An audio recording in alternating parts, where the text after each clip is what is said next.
You know, we've lost half of our topsoil, and you know, we've been farming for 6 generations. And I see if we don't make any changes, you know, what's going to happen to the generations down the line.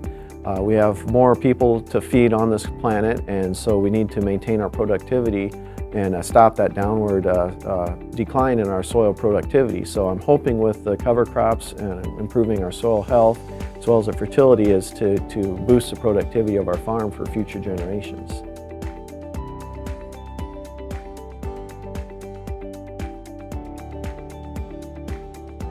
I started doing my strip till and no-till about the year 2000, so we're about 18, 19 years into it now.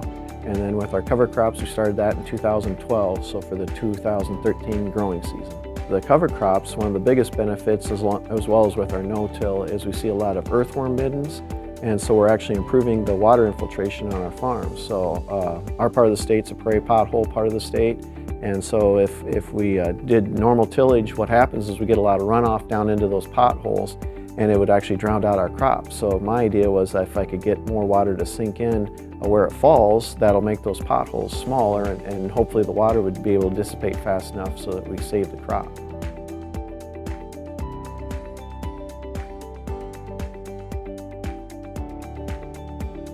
We do our strip tillage, so we incorporate all of our P&K into the ground, and then I also do grid soil sampling so that we know what test levels we have on the soils, and we try to apply based on crop removal rates.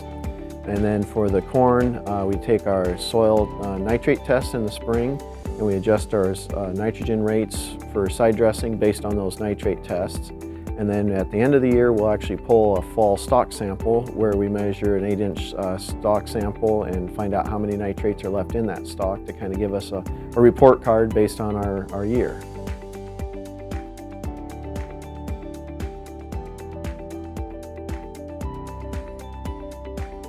I think the Iowa farmers, you know, we know we've got one of the best soil resources in the world, and so we want to maintain and improve the productivity of that. So I think it's great that the state of Iowa, with our nutrient reduction strategy, the commodity organizations and the farmers as well, all support this, and you know, so that we can have a sustainable future for our future generations.